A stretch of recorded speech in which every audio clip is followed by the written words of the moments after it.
姐姐姓贪，故意将鲛人和蛇人都夺走，让我没有契约兽。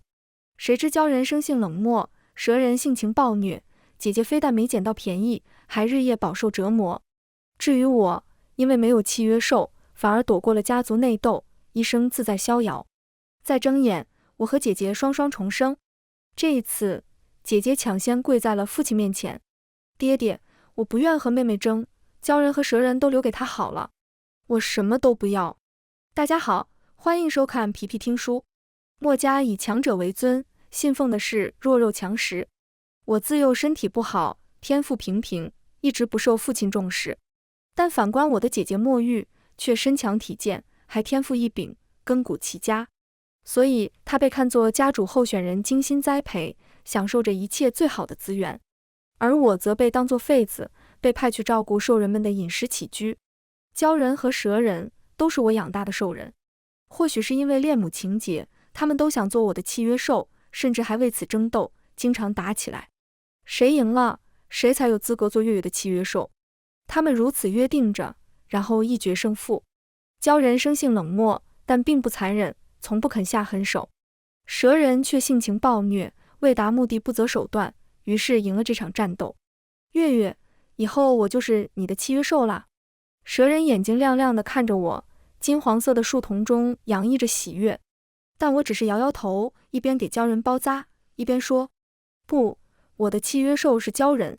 为什么？蛇人一脸不服气，明明是我赢了。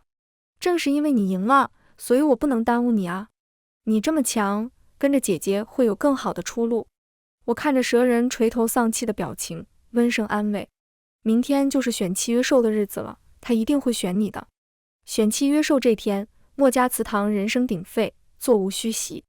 蛇人的美艳强大，是所有人都能一眼看见的。他浑身上下处处都透着禁欲又危险的气质，狭长的金黄色树瞳在日光下熠熠生辉。鲛人则更偏俊美阴柔，他银白色的头发漂浮在波光中，像一片圣洁的雪，浅绿色的眼睛水光朦胧，望向我时还隐隐透露着期待。我向他一点头，示意自己不会食言。于是鲛人优雅的一摆银色鱼尾，在蛇人越发冷淡的表情中，引得周围人发出了阵阵惊叹。可我没想到，姐姐竟然两个都想要。爹爹，我不愿和妹妹争，但她身体不好，断然做不了家主。无论是蛇人还是鲛人，都是强大的兽人，跟了她只会泯灭价值，太浪费了。听完姐姐的话，父亲的脸色一变，你的意思是？姐姐灿然一笑，鲛人和蛇人都做我的契约兽吧。姐姐夺走了鲛人和蛇人后，这一届便没有合适的兽人做我的契约兽了。从这天起，我彻底沦为了整个家族的笑柄。可怜的病秧子，辛辛苦苦半辈子，全都给别人做嫁衣喽。早就看这个病秧子不顺眼了，就那么负担薄的小身板，还敢霸占着两个强大的兽人，连契约兽都没有的废柴，怎么竞选家主？赶紧收拾收拾，滚蛋吧！我滚了。拿着父亲给的抚恤金，姐姐给的窝囊费，还有家族中其他人陆陆续续的施舍，腰缠万贯，垂头丧气地滚出了墨家的大门，然后仰起头，对着蓝天白云嘿嘿一笑。今天天气真好，去哪里度假呢？环游世界的日子丰富多彩，自由自在。可某天夜晚，我突然接到了父亲的电话：月儿快不行了，月月，你赶紧回来。我睁大了眼，印象里姐姐的身体一直都很好，怎么突然就不行了呢？难道是因为竞选家主？竞选成功后就能掌管整个墨家，确实诱人。姐姐中了黑手也不是没可能。她虽然抢走了我的兽人，但毕竟是我的亲姐姐，我还是回去看看吧。病床上，姐姐面色苍白，身上满是伤痕。她怨恨地看着我：我要死了，你很高兴是不是？我一愣：姐姐，你怎么这样想？我们一母同胞，你死了，对我有什么好处？当然有了，我死了，那两个兽人就归你了。姐姐加重了语气，讽刺道：你不就是想要他们吗？我还给你。说着，她按下一个按钮，两个铁笼瞬间从天花板上掉了下来。蛇人和鲛人都被关在笼子里，奄奄一息。他们怎么了？我焦急地问。你还有脸问他们怎么了？姐姐指着我的鼻子，怒道：若不是你挑拨离间，让这两个孽畜都不肯接受我，我也不至于对他们用秘药，最后反噬到自己身上。说罢，他狠狠地甩了我一巴掌。我现在不能竞选家主，你满意了？我错愕地捂着脸，姐姐，我没有挑拨离间。自从我出了家门后，和他们就再也没联系过了。想见月月，却在这时，蛇人睁开了眼，气若游丝。我已经很弱了，你别不要我，滚开！月月是我的主人。鲛人也睁开眼，向我伸出手来。主人，你终于回来了。我又是心疼又是内疚，他们伤得太严重了。医生呢？快叫医生来！不许治，让他们死。姐姐铁青着脸，敢背叛我，那就一个都别想活。紧接着，她拿出一根电棍，按到最大阈值，向笼子里打下去。啊！伴随着痛苦的嘶吼，空气中飘出了阵阵焦炭味。姐姐则扬起嘴角，露出了快意的笑。意外就发生在电光石火之间。姐姐的手刚要离开铁笼，就被蛇人的尾巴缠住了。他顺着缠住了姐姐的腰，禁锢着她不断地往笼子上砸，直至头破血流也没有停下。啊！姐姐发出阵阵哀嚎声，我没有理会，而是在病房里搜寻起来，用钥匙打开了鲛人的铁笼，将他放了出去，然后制止蛇人。够了，住手！再打下去，我姐就没命了。说着，我一边按下呼救铃，一边低头查看姐姐的伤势。姐姐，你还好吧？医生马上就……我的话没能说完，因为正有一把冰冷的匕首贯穿了我的心脏，瞬间血流如注。去死吧，妹妹！姐姐脸上沾着我的血，笑靥如花。那两个孽畜我也会一并送上路，让你们在地府团聚。月月，月月！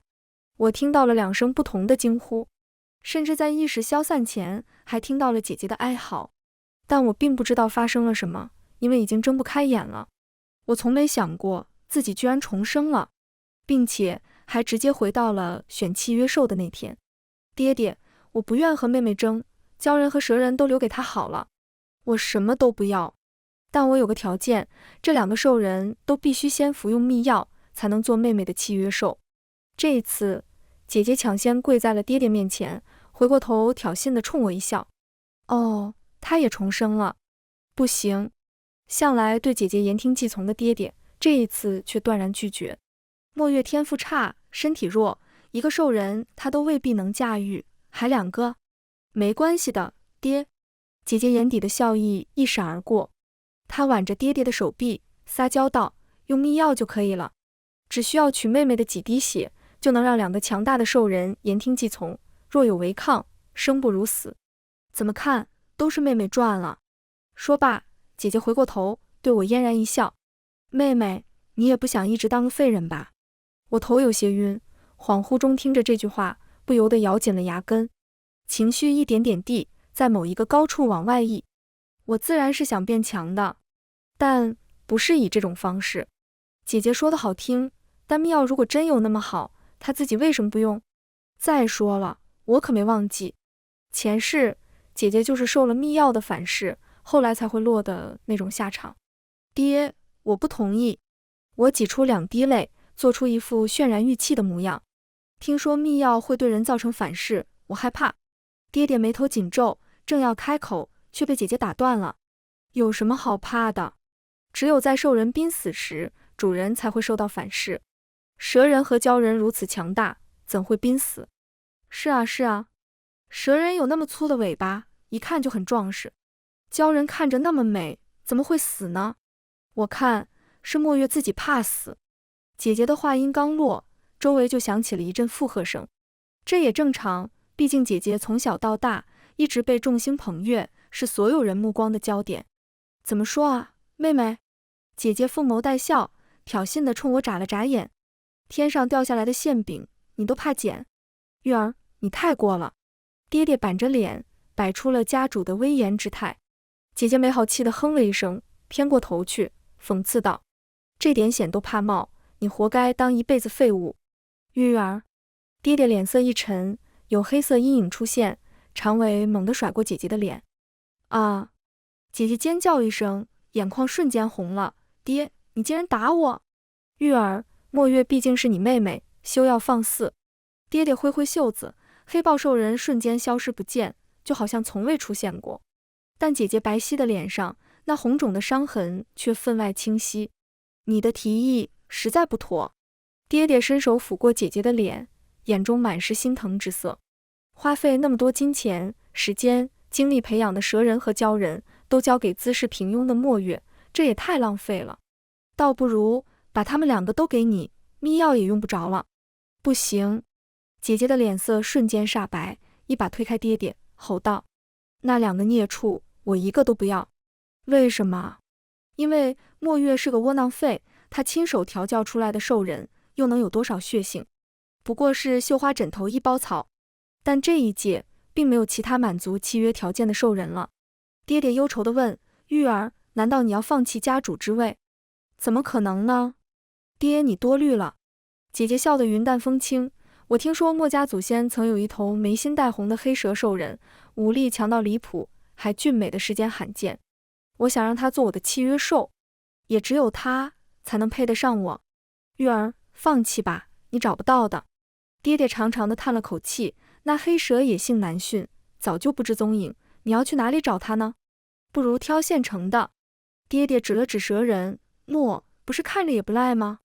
爹，我不想将就。姐姐脸上的红肿还没消，就又挽上了爹爹的胳膊。只要那头黑蛇还活着，我就一定能找到它，让它为我所用。接着，我会打败所有的候选人，成为家主，带领墨家重现辉煌。你向来是有主意的。爹爹赞许地点了点头。姐姐捂嘴一笑，又继续道：但是要达成这个目标，我需要建造黑蛇专用的培养基地。如今的场地还远远不够，我需要妹妹的帮助。比如说，把蛇人和鲛人的培养基地让出来。爹爹瞥了我一眼，面露难色，这恐怕……那黑蛇兽人的强大，墨家祠堂里都有记载。姐姐顿了顿，放轻了声音，语气甜腻，我却似乎窥见了背后几分冰寒的阴鸷。但蛇人和鲛人跟了妹妹，未来的前途吗？好，听你的。爹爹一锤定音，蛇人和鲛人的培养基地都给你，让墨月去其他基地。夜深人静，这藏在深山中的培养基地格外寂静，只有习习微风从破烂的墙洞中穿入。我站在大门口，微微抬头望向上面的牌匾洗墨池。洗墨池这个培养基地我并不陌生，上一世我被逐出家门，名义上就是被流放到了这里，说让我来饲养兽人，但洗墨池中其实没有任何生物，所以我才能无牵无挂地出去度假。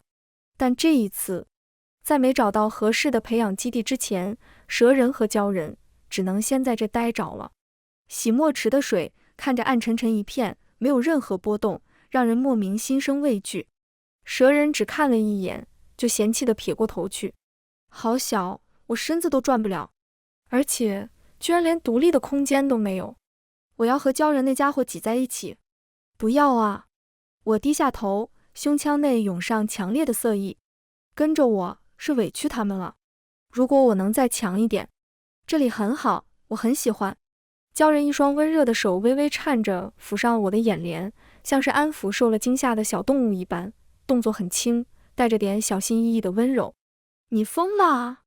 这么个破地方你还喜欢？蛇人惊讶的大叫，回头瞥到我失落的神情时，猛地把话咽了下去。我也很喜欢。哈哈，小是小了点，但是自由吗？不用受那些讨厌的人监视，也不用天天打针吃药。那不是监视，是观察你们的生长情况，方便补充所需要的营养。打针吃药也是为了你们的身体好。我默默地补充道。蛇人尴尬地揉了揉脑袋，黄金瞳都不复先前明亮了。哎呀，月月，我说错了，这里一点也不小，我还能给你表演后空翻呢。不信你看。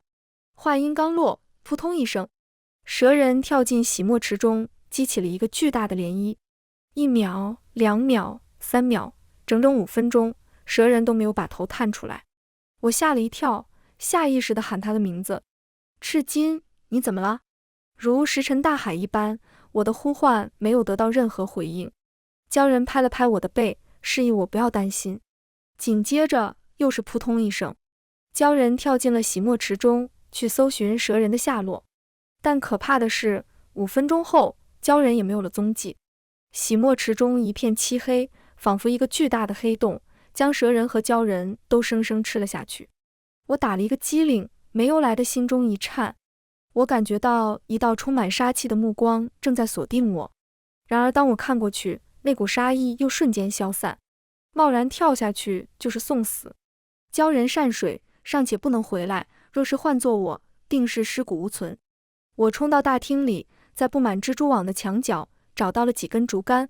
然而就在我的竹竿探进洗墨池中时，一股可怕的力量突然缠了上来，将我狠狠往池中拽。所幸我一直保持警惕，瞬间就丢了竹竿，重心向后倒，嘎吱一声，竹竿被一条粗壮的黑色蛇尾搅得粉碎。我定睛看过去，正好对上了洗墨池中那双血红色的巨大树瞳，眉心带红的黑蛇。这不正是姐姐要找的传说中祖先的兽人吗？可是他怎么会出现在这里？我明明记得上一世这里没有任何兽人。砰砰，黑蛇从嘴里吐出了蛇人和鲛人，扔在地上。何人打扰我安眠？一道低沉的男声出现，我竟然从他冰冷无起伏的声音中听出了怒气，不是那种小打小闹的暴躁，而是宛如火山熔岩般的愤怒。这一刻，我吓得大气都不敢出，但目光扫到面色苍白的蛇人和鲛人，又顾不上那么多了。就地查看了2个兽人的伤势后，我发现他们只是晕过去了，并没有受伤，不由松了口气。或许是因为蛇人和鲛人惊扰了黑蛇，所以这一世他才会现形。毕竟上一世来这里的只有我一个人，我是墨家的后人，来这里饲养我的兽人们。我一手揽着蛇人，一手抱着鲛人。黑蛇前辈，在找到其他的培养基地前，我们希望能暂住在这里。不行，我讨厌有人打扰。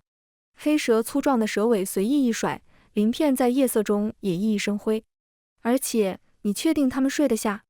他突然整条蛇都浮出了水面，遮天蔽日的身体带来的威压，吓得我猛地一抖，后退数步，脑中嗡的一声，入耳全是自己的心跳声。原来池水黑沉，都是因为黑蛇在水中的缘故。它一出水，洗墨池立刻就碧波荡漾了。我心念一动，忍着惧怕问道：黑蛇前辈，打个商量，你能不能化作人形呢？这样或许洗墨池就能容纳你们3个了。我为什么要帮你们？黑蛇冷冰冰地说道，倒三角形的蛇头微微前倾，发出嘶嘶的声响。他想把我吓跑。意识到这一点后，我突然鸡血上涌。这里废弃已久，黑蛇你潜藏在这，想来是不想被墨家人知道踪迹吧？你在威胁我？黑蛇猛地一个甩尾，击出的水花溅了我一脸。但我还是不低头，是又如何？我的兽人们很累，需要地方休息。黑蛇盘起巨大的身躯，血红的树瞳与我对视良久。突然一道白光闪过，那是个相当俊美的男人，看起来大约20岁，身形纤瘦，黑如沥青般的发披在肩上，眉心一点红痕，细长的眼尾稍稍眯起。他没好气地冷哼了一声，不耐烦地拧着眉，说：行，你别后悔。不怕，月月。鲛人将我揽入怀中，温声安慰。虽然黑蛇很强，但我和赤金联手，未必打不过他。没错，我们可是很强的。蛇人拍着胸脯道。我的不安瞬间被冲淡了好多，转身拿起行李箱，对他们说：你们快去休息吧，我得去楼上收拾房间了。说罢，我自顾自地上了楼。不料蛇人和鲛人竟然都跟了过来。今晚可不可以一起睡啊？蛇人说这话的时候，鼻尖还差一点点就抵到了我的脖子，那温热的鼻息浅浅地喷薄在我的皮肤上，声音带着撒娇的语调，氛围不知怎么的发酵出一股淡淡的暧昧。不行，你看看兰溪的尾巴都干成什么样了，还胡闹？那就让兰溪和黑蛇睡去，我跟你一起吗？蛇人冲我眨了眨眼，尾巴突然化作了人类的双腿。这样都不可以吗？不可以。我别过头去，不去看那双比女人还修长白皙的腿，恼羞成怒道：好了，别太粘人。话音刚落，忽有一道阴影落在了我头顶，我还没反应过来，便感觉到嘴唇被什么轻轻擦了一下。这一刻，我浑身都僵住了，却不敢做出任何反应。那双嘴唇的主人亲了一下后，片刻又再度压下来，恋恋不舍地吻了我一会儿，才离开。晚安，月月。兰溪的声音里带着淡淡的笑意，平和又坦然。我们在洗墨池度过了一段安稳的时光，但某个月圆之夜，黑蛇突然发狂，险些吃了我。月月，我们能拖住它，你快跑！面对遮天蔽日的黑蛇，蛇人和鲛人的额前均是冷汗涔涔。兽人之间的压制是来自血脉里的，畏惧和臣服在他们的眼里清清楚楚地显现了出来。但因为扛不住，月月就会被吃掉这个信念，他们硬生生地把自己定在原地，没有退让一步。天上的月亮被云遮住，四周顿时陷入了更深的黑暗中。我原本是要逃跑的，但不知为何，看着前方那两个苦苦支撑的背影，我突然不想逃了。不要跑，一起跑！我主动靠近黑蛇，它血红的瞳孔中清晰地倒映出了我故作镇定的脸。此时此刻，我的脑袋距离它的獠牙不足2寸，已经退无可退。但在它探头咬过来时，我瞄准时机，将一个药瓶扔进了它嘴里。咔嚓，撞上黑蛇獠牙的瞬间，药瓶就碎了，里面的液体肆意而出，顺着黑蛇的咽部流向喉咙。它的动作瞬间慢了下来，直勾勾地盯着我，问：你给我吃了什么？用我的血制作而成的秘药。我缓缓道：离开墨家的时候，姐姐要求2个兽人必须服下此物。无奈之下，我只好当着她的面做出秘药，再用眼神暗示蛇人和鲛人配合我，装出一副言听计从、失了心智的模样，骗过姐姐。私底下则偷偷将秘药藏在了袖口。没想到机缘巧合之下，竟然在这里派上了用场。区区药物，休想让我臣服！黑蛇纯黑的鳞片之上，似有若隐若现的暗色火纹在缓缓流动。它每往前踏上一步，身后走过的路便都会燃起赤焰。就在我以为自己要被烧死的那一刻，忽有水柱冲下，我一抬头就对上了面色苍白的鲛人。他极为怕火，鱼尾上的鳞片都开始片片脱落，却还是朝我伸出手：月月，来这边。兰溪，我鼻尖一酸，几乎快要流出泪来。哐！一声巨响，连带着整个洗墨池都地震似的颤动了2下。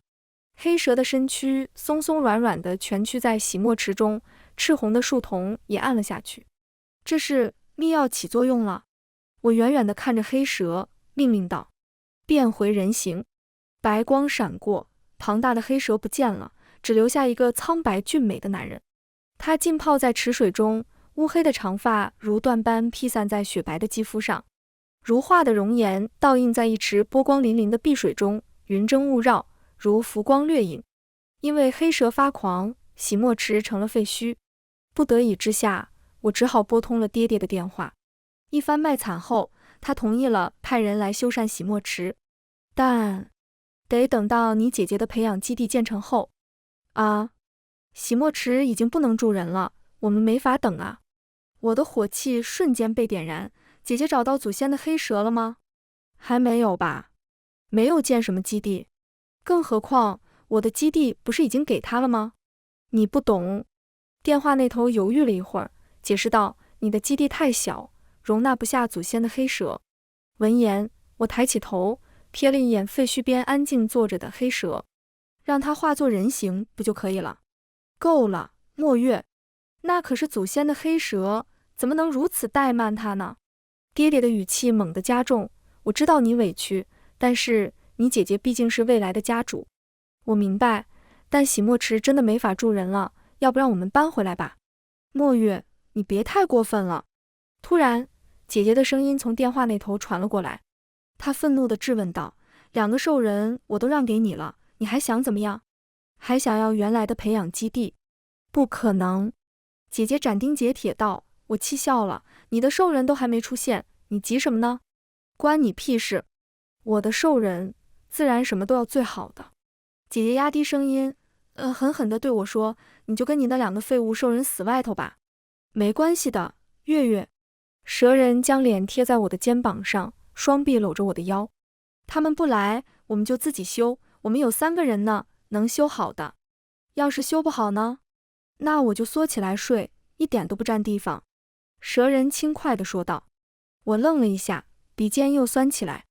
我和赤金想法一样。鲛人把手心贴在我的后背，轻柔徐缓地拍了拍。我们已经是成年的兽人了，自己捕猎也不会饿死。月月，你别担心，主人的食物由我负责。黑蛇突然插了一句，我诧异地看过去，就见他半垂着眸子，漫不经心地整理衣襟。在废墟落下的阴影里，他的眉眼精致得难以描绘，嫣红饱满的唇犹如一朵燃烧着的玫瑰。上一世，我只顾着度假，并没有遇到这么棘手的情况。但赤金、兰溪，还有被密钥控制的黑蛇，为我带来了巨大的勇气。我站起身，拍了拍身上的灰，我们出去吧，离开这里，去继承。继承？那是哪里？蛇人歪了歪头，疑惑地问道。我思考片刻后，告诉他，那是外面的世界。在姐姐锋芒毕露之前，爹爹还没有完全放弃我。为了给我调养身体，他甚至带我去了外面的世界。繁华喧嚣，灯红酒绿，人山人海，和静默肃穆的墨家完全不同。不行，外面的人都是怪物，会吃了我们的。蛇人第一个提出了反对，而且外面哪有干净的水池给兰溪休息啊？他会渴死的。我不会。鲛人拍了拍蛇人的肩膀，又转过头对我说，月月，你去哪里，我去哪里。那黑蛇大哥呢？他肯定不能。听凭主人安排。黑蛇面无表情地说道。我松了口气，摸上蛇人凌乱蓬松的发。别怕，外面的人跟我一样，也是2条胳膊2条腿，不会吃了你的。对鲛人点点头，放心，我会给你找到干净的水池。命令黑蛇化作人形，尾巴也别留。白光闪过，鲛人和黑蛇那2双白皙笔直的大长腿让人移不开眼。只有蛇人还保持着兽人的形态，他面上很犹豫。月月，化为人形时，我们的本体无法继续生长，以后你竞选家主会落于下风。原来是担心这个。我笑道，一个破家主罢了，谁爱当谁当去。一辈子都被关在与世隔绝的小岛上，有钱也花不出去，我才不愿意。走吧，我们去拥抱新生活。黑蛇，放火。火光燃起，把一切都烧得干干净净。我从手机里掏出 SIM 卡，扔进了火里。从此以后，墨月这个人便彻底死在火中了。毕竟墨家既怕外人带来灾祸，又怕外人觊觎兽人，数百年来除了电话，网都没连上。哪怕我们在外面闹出再大的动静，他们也一无所知。我没有直接去巨城，而是先去了上一世与经纪人相遇的地方。青石板路上，遮天蔽日的竹林带来大片的清凉，山石泉水叮叮作响，绮丽的晚霞布满了整片天。穿着花裤衩的墨镜大叔正坐在一块岩石上，怡然自得地钓着鱼。我上前询问，你好，请问这城该往哪儿走？啪的一声，大叔的鱼竿掉进了水里。他摘下墨镜，定定地看了我们4个许久，眼中难掩惊艳之色。你好，请问你们愿意当明星吗？巨城我熟，我带你们去。愿意的。我微微一笑，那就劳烦你了。上一世我是个小糊咖，倒不是经纪人不行，相反，他太行了，仅仅拍了一个 MV 就让我成功出道。但我对外面的世界实在是太好奇了，看什么都跟新的一样，所以对工作3分钟热度，一直不温不火。不过现在不一样了，我是个摆烂狂魔，但这3个可是妥妥的卷王啊！我依次拍了拍鲛人、蛇人、黑蛇的背，加油！我下半辈子的荣华富贵就靠你们了。蛇人天生善舞，又兼外形优越，刚上舞动乾坤便一炮而红。鲛人有天使般的歌喉，空灵的声线与清雅的容貌相得益彰，在为你而歌中收获了一大批粉丝。最后是黑蛇，他表示做什么都要跟我一起。于是我们合拍了一个 MV， 曝光率极高，网上到处都是我们的 BE 爱情故事剪辑，经纪人趁这个机会让我们双双出道。然而人一旦出了名，麻烦也随之而来。一次，我刚下飞机，在机场的厕所里竟被私生饭偷拍。我让他交出底片，他不肯，还拿刀偷袭我。我虽不及姐姐孔武有力，但也受过专业训练，一个过肩摔就将他制服了。但我没想到，那个私生饭竟然正开着直播，本来是给别人看女明星的丑态，误打误撞，却让我上了热搜。经纪人趁热打铁，直接给我报名了一档真人秀，一起去动物园吧。上一世我并没有参加过这个综艺，因此全程我都在划水，镜头少得可怜，也没有话题度。直到一头老虎突然抱起商人，铜铃般的眼睛圆睁，尖利的爪牙眼看就要向一个当红小花旦的脸上抓去。我立即出手，一脚把老虎踹飞出10几米远。伴随着清脆的骨裂声和嚎叫声，老虎的身体跟麻袋似的砸在了地上。现场的记者们躲闪着拍下了这一幕，瞬间整个节目的话题度冲上高峰。我靠，真老虎啊，吓死人了！那个打老虎的女生是谁啊？看着瘦瘦高高的，力气竟然那么大。没听说过，好像是叫墨月。墨月是谁？经过这次事件，我被冠上了打虎英雄的称号，彻底火出了圈。提到我，大家的第一个反应都是，别看她细胳膊细腿的，一脚能踹飞老虎呢。女明星的生活忙碌而充实，只是每天夜里看着落地窗外的万家灯火，我都有一种强烈的割裂感，就仿佛前20年的人生都是虚影泡沫。直到姐姐找上门来，你怎么没死？姐姐凶狠地问我。身旁围着的一圈兽人中，就有那头被我踹过的老虎。斯密马赛姐姐酱，瓦达西，命硬的嘞！我对姐姐眨了眨眼，她怒极，厉声喝道：黑豹，杀了这贱人！黑豹，那不是爹爹的兽人吗？我诧异地睁大了眼，却发现黑豹眸光沉沉，明显是中了秘药。原来发现洗墨池被烧后，爹爹以为我死了，悔恨交加。他不但阻止了姐姐建培养基地，还要她在我的墓前道歉。姐姐自然是拒绝的，前世他亲自杀我都不曾流一滴眼泪，更何况今生。爹爹气急攻心，将姐姐关在密室中，让她面壁思过。不成想，姐姐却用秘药控制了前来送饭的兽人，又在水中下毒，毒死了爹爹和其他的家主竞选者，并用秘药控制了他们的兽人，自己做了家主。对面是一群凶神恶煞、肌肉发达的兽人，但鲛人、蛇人和黑蛇却骨肉匀平，纤细修长，显得骨架小很多。我的心不由自主地揪了起来，立刻快步挡在他们面前，潜意识就想保护他们。结果我还是慢了一步，鲛人没有一个字的废话，直接用鱼尾朝一个兽人的脑袋甩过去。那叫一个快很准，体型比他大了1倍的兽人竟然被甩飞了2米。其他兽人们愣了一下，还没反应过来，又被蛇人卷了起来，高高抛起再落下。一阵熏臭味袭来，又有兽人被甩吐了。尽管我反应已经够敏捷地往旁边一闪，还是被秽物溅到了裤腿，不由皱了下眉。一咕噜退到5米开外，眼睁睁地看着蛇人、鲛人和黑蛇暴揍姐姐的兽人们，把他们打得满地找牙，一个都爬不起来。因为兽人濒死，姐姐再次被反噬。他浑身是血的倒在地上，眼神不甘地瞪着我，问：为什么？明明我已经重生了，明明我已经当上家主了，为什么还会死？因为多行不义必自毙。我看着倒在血泊中的姐姐，轻声道：其实你早就知道，我从没想过跟你争，但你还是处处针对我，为什么？自然是因为你是个贱人啊！爹那么疼爱我，却从不曾带我出墨家，偏偏是你，凭什么？姐姐的脸因为愤怒更显狰狞，就凭你身体差？哼，差你就去死！话音刚落，姐姐猛地出手，将匕首刺向我。